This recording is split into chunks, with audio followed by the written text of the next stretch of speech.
ভুল করেও বাড়ির রান্নাঘরে এই 3 ধরনের বাসন কখনোই উল্টো করে রাখবেন না, না হলে বাস্তুদোষ লেগে পথের ভিখারি হতে বেশি সময় লাগবে না।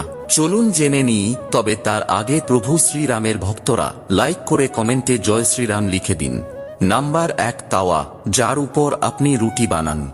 অনেক বাড়িতেই রুটি বানানোর পর এই তাওয়া বা চাটুকে উল্টো করে রেখে দেওয়া হয়, তবে জেনে নিন ঘরে পণ্যের ত্রুটি এবং দারিদ্রতা আসার এটি একটি অন্যতম বড় কারণ হয়ে দাঁড়াতে পারে। তাই সব সময় গরম তাওয়া সোজাভাবে দাঁড় করিয়েই রাখা উচিত।